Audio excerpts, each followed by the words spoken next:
Hey y'all, this is AL Thick Madame. Let me show y'all my shirt real quick just in case y'all haven't seen it before, just in general, or me wearing it because I love it. I grew up watching this man when he passed away.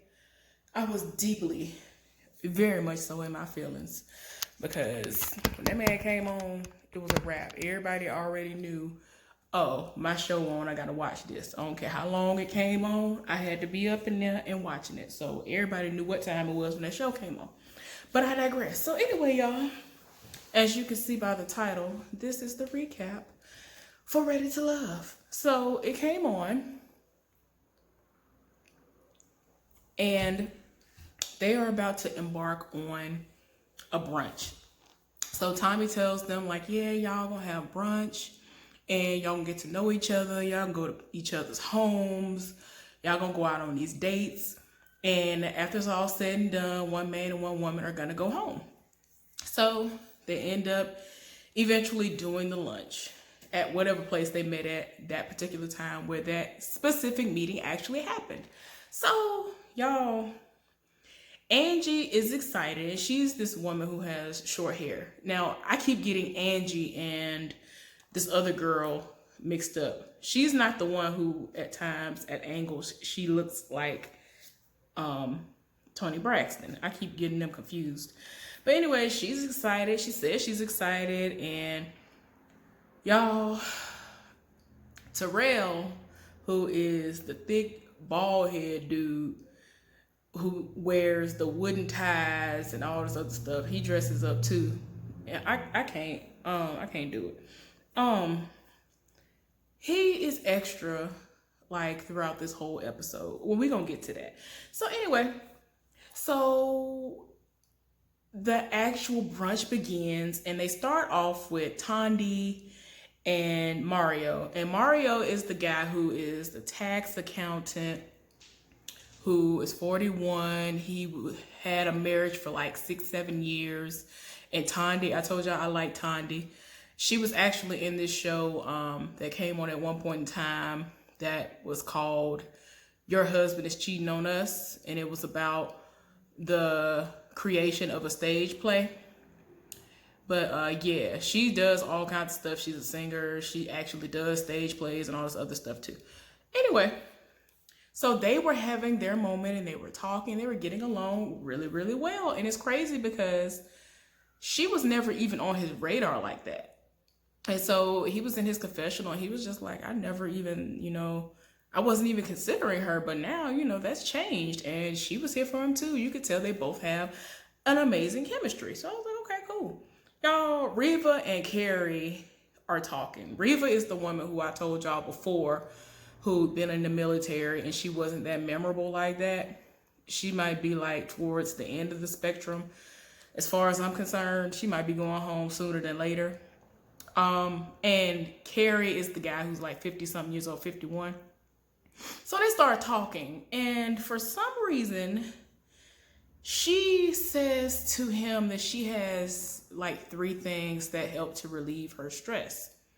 She said church, the gun range, and basically orgasms, giving herself orgasms. And I was like, pretty sure he took in that last part as the main thing as to why he is here for you. And we'll get into that later. Anyway, Alexis is talking to London, and London is the guy who a lot of people would probably think of as this season's Mike. And, they're talking, and all of a sudden, the lame guy, I told y'all this dude is lame. This dude named Michael, he's very blah. I don't even know why he's there. He claims to be a people person and all that, but he just seems like he's just one of those hanger-ons or whatever. He then came and interrupted the conversation, and, London is not the type of person who seems like he is, afraid that, oh, you're going to mess up my chances with her with you coming over here, especially given how he acts.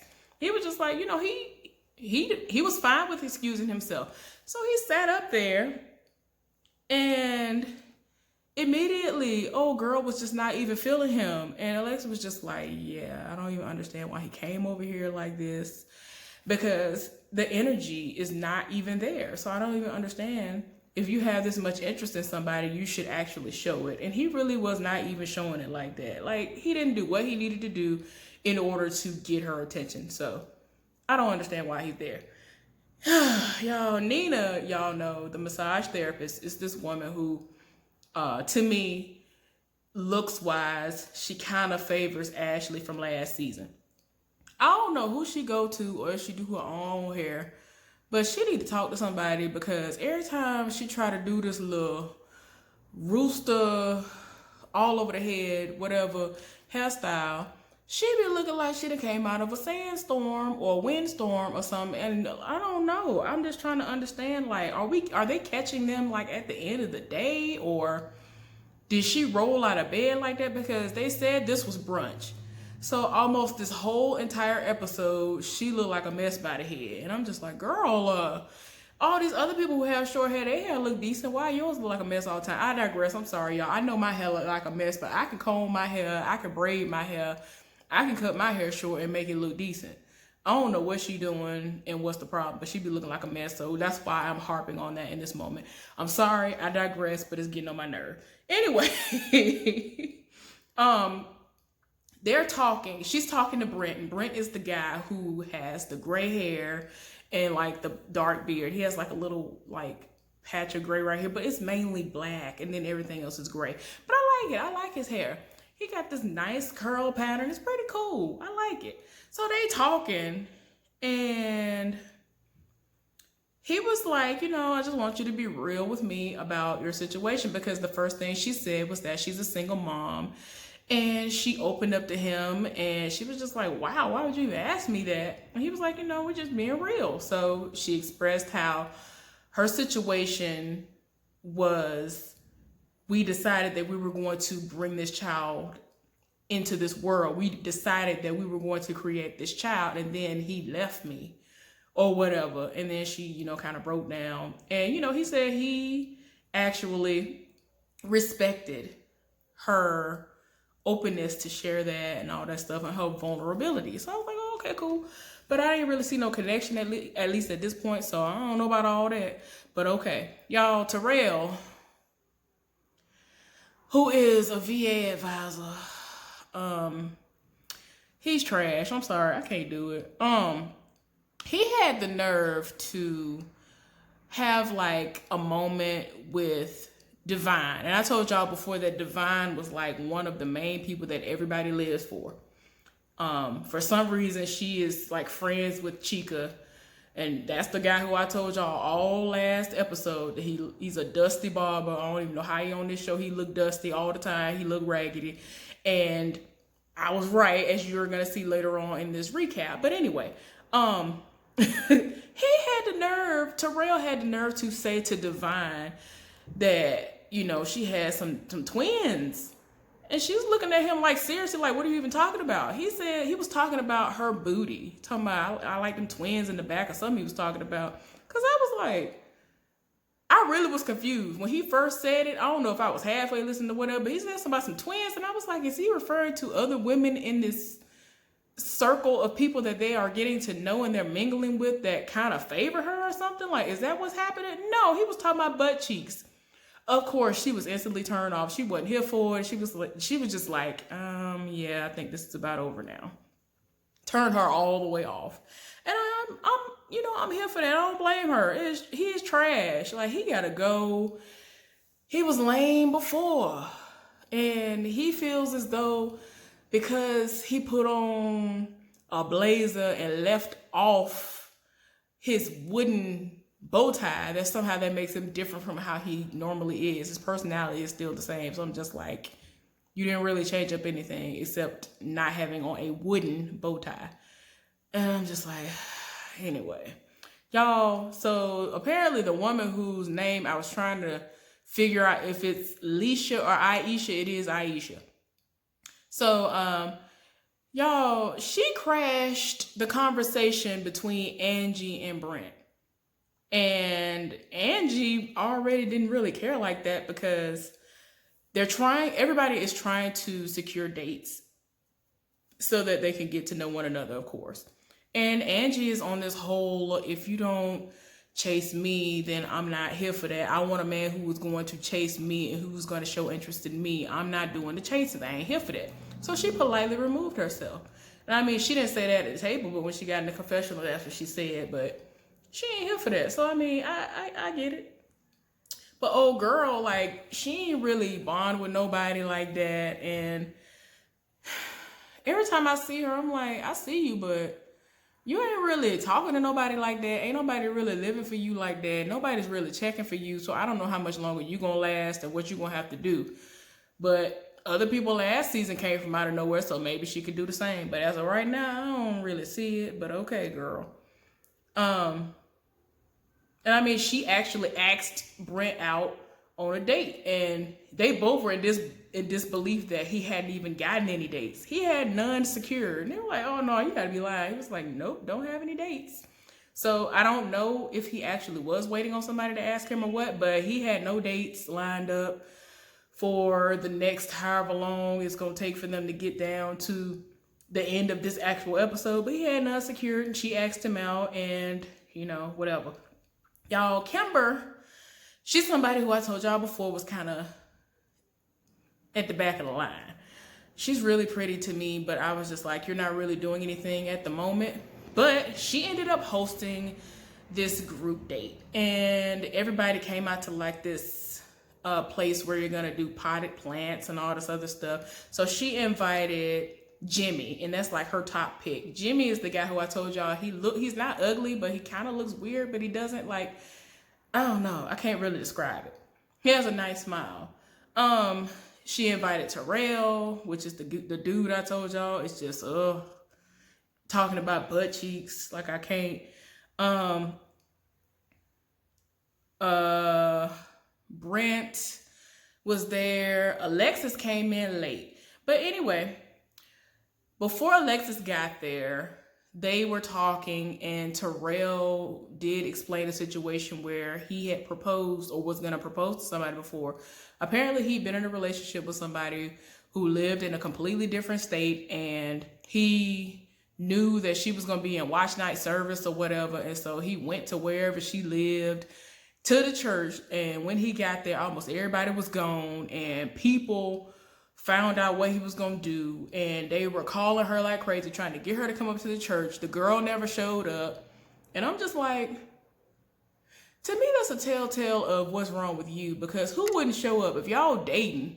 Like, apparently, I mean, the way he made it seem like they were actually dating. So I'm like, if y'all are dating, why wouldn't she come see you and y'all don't even live in the same state? And this is like, what, New Year's night or whatever? Like, she was at watch night service. And you know how late those run, especially in the Black community. So yeah, that's midnight and beyond. I don't understand.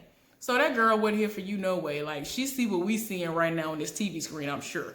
But anyway, then Alexis came in, and Brent very much so liked what he saw, and yeah, he was here for it. Alexis came in late, like I said. Jimmy actually was the guy who had given her this heart the first day they met, and old girl didn't know. So Kimber was in her feelings, and like, she kept throwing shade the rest of that date. And I was just like, oh my gosh. And apparently he had been running around telling the guys what he'd done. So old dude, Carrie, the older guy, I think that was Carrie, he spilled the beans about how he knew that information. And so she's looking like, well, I don't understand how anybody knows about this, because I haven't told anybody about that. So apparently he's the one going around telling guys, she has my heart. Y'all, he might not make it too much longer unless he can redeem himself, but whatever. And Kimber's in her feelings because she was here for Jimmy, but Jimmy out here and he got feelings for everybody else. Anyway, y'all, Michael, the very uninteresting bald head dude who swears he's a people person, he asked Divine out on a date. So they had a one-on-one. Y'all, tell me why he trying to act interested in her all of a sudden. Y'all, I thought I remembered this, but then they actually showed the playback. Y'all, he tried to curb her. He really did curb her. She was like, well, I did try to talk to you before, because he was like, well, I never got a chance to talk to you. I never got a chance to meet up with you. And so she was like, well, I actually did try to talk to you, but, you know, you were kind of like shoe fly. It was like, what? He was like, well, maybe I thought you were bougie or something. And so she was like, wow, that's crazy, because I'm nothing like that. And so she said she doesn't like when people want to judge her and just only want to focus on her physical. And he was like, well, I think about the physical first and then everything else falls in line. Y'all, he went from telling her she was beautiful to, I need to see you, or I know you look good in a swimsuit and bikini. And she went so far as to say, you know, I actually have back fat and all this other stuff. So he was like, you don't work out? You work out, right? Like, he was just, y'all, I wanted to slap him through the screen. Like, I was just like, what is wrong with you? Like, she was like completely turned off. Like, here we go, another dude over here obsessed with how I look. He's only obsessed with my body. And she was just like, I don't think he's here for love. I just think he's here for the physical. And I'm here for that. I really agree with that too. Like, he gotta go. I'm tired. I'm sorry. The way he's been acting, especially in this episode, I can tell why he is single. Like, get out of here. Y'all, Mario, who is the dude who I like to say, reminds me of Eddie Levert, Clifton Powell, a younger version of them. He actually reminds me of other people too, and like one of my friends. It's crazy. I ain't gonna say his name or link his picture, but y'all be like, dang, they do look alike a little bit or whatever. I can see the resemblance, but I ain't gonna link his picture. But he ended up meeting up with Angie. Y'all, and this is the one who, no, because at first I kept getting her mixed up with this other person. That ain't a person. Anyway, Angie and Mario met up. Y'all, Angie is not religious. And when he tried to ask her, like, he was like, oh, well, you don't believe in God? She was just like, I'm not religious. He's very religious. When he was with Tandy earlier, he prayed over their food. She was here for that. And he actually still prayed over the food with her and held her hand, all this other stuff. And when he said amen, it was so awkward when she didn't say anything in response to that. And she was just kind of looking like,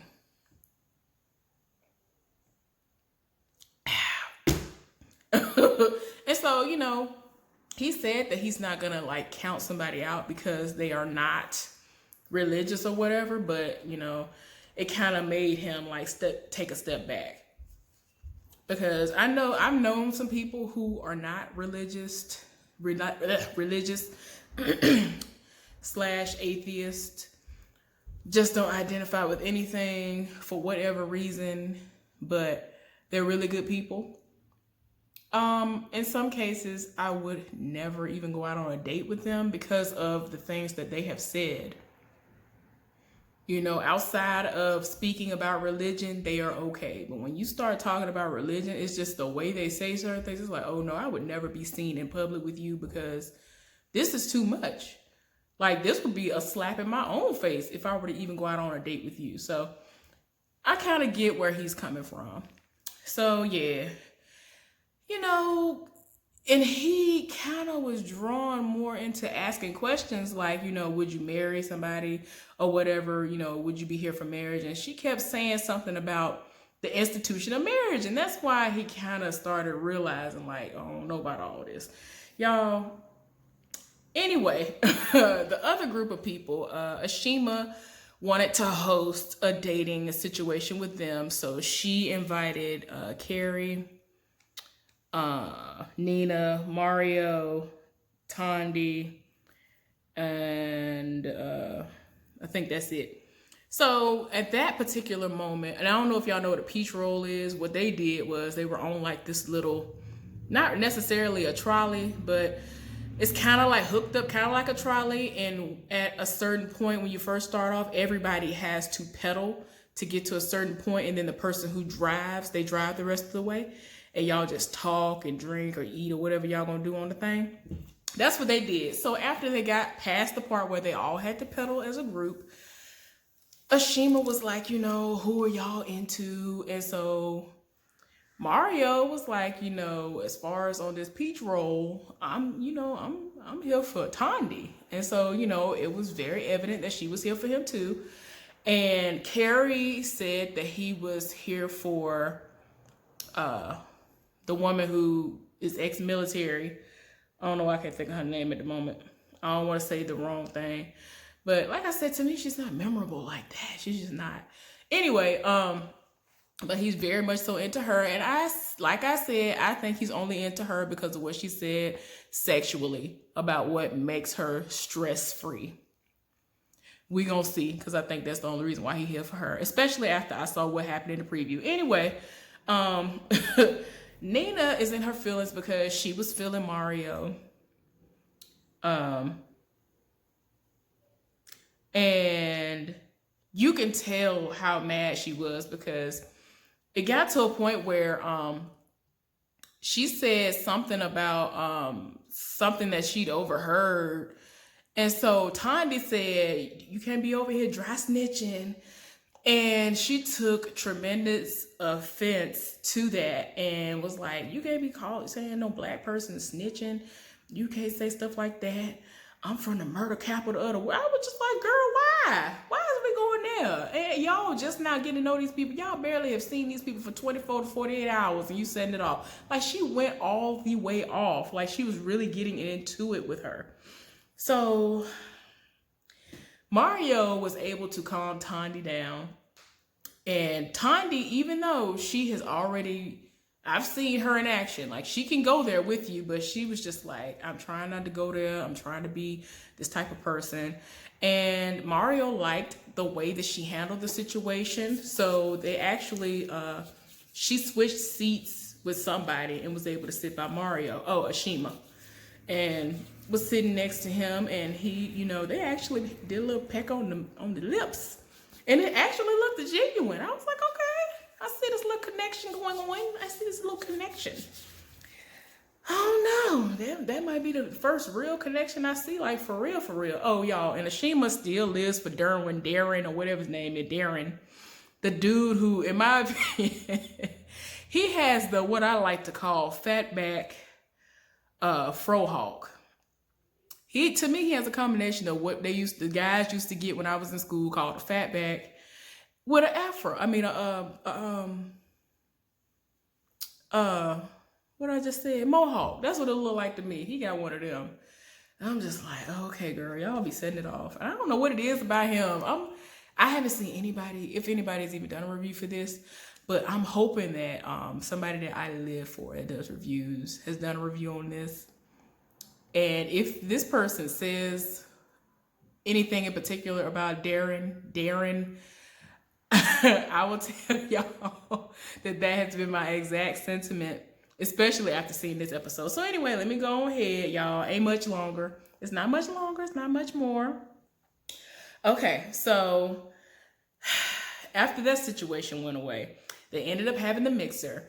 And it was at some club, and this is where they're gonna start doing what they need to do to give off their last impressions before this next elimination, y'all. Tell me why. Darren was talking to Ashima, and you know they was doing y'all. I don't know how I feel about their situation. Like they only live for one another. Don't nobody live for both of them.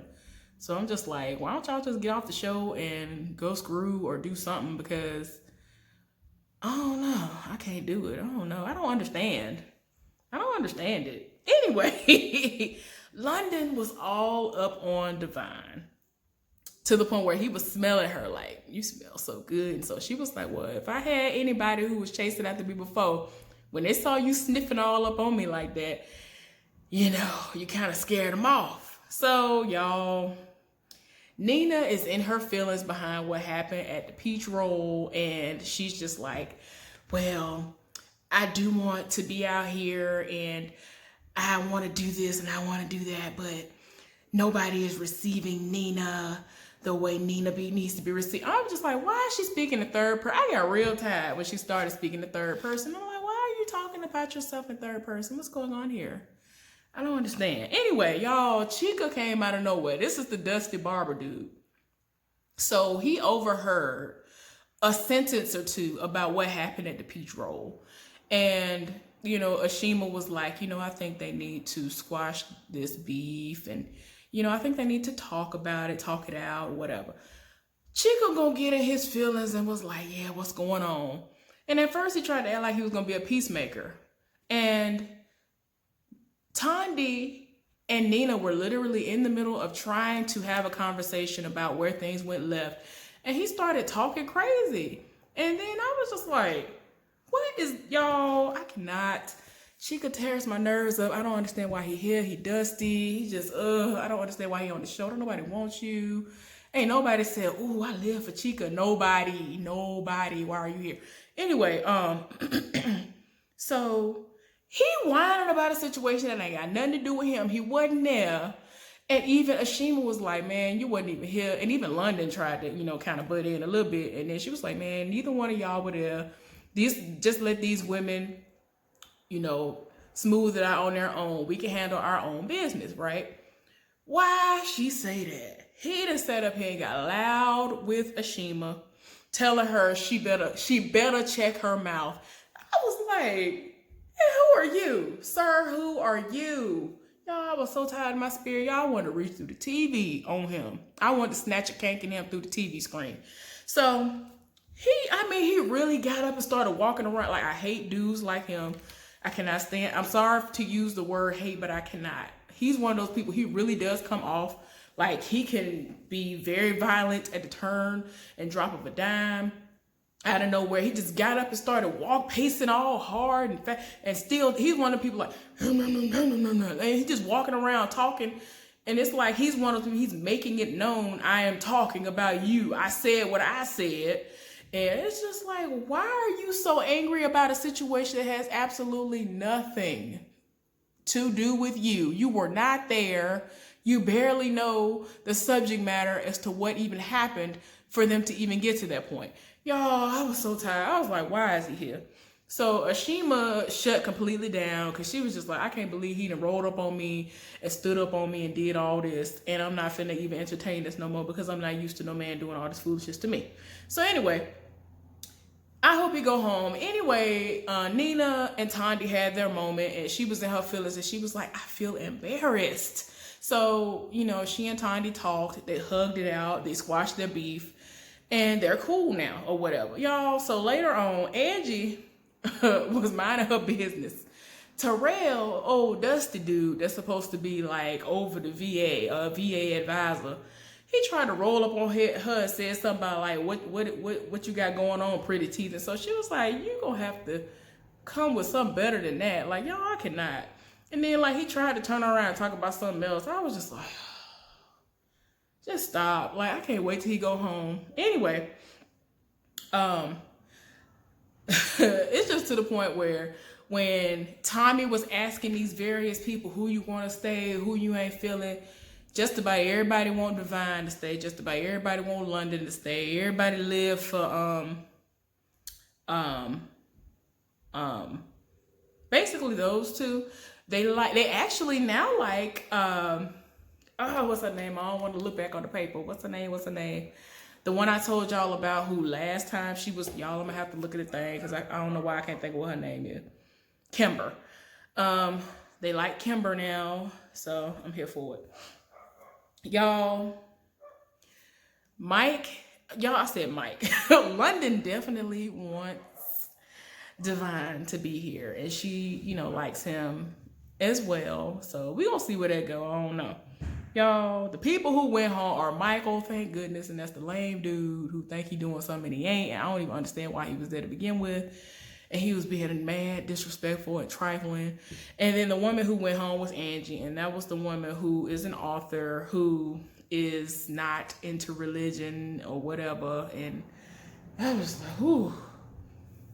Because it was kind of rough to see her, even though a lot of people liked how she looked. There was just something about her that was just very hit and miss. So they booted her. But that was the episode, y'all. I hope y'all enjoyed this review. I know I'm all over the place. I don't feel good, but I did this. I got out of bed. I did this. So yay for me. Anyway, I'll be back with another review. I hope y'all have a good one, and I'll see y'all later. Bye.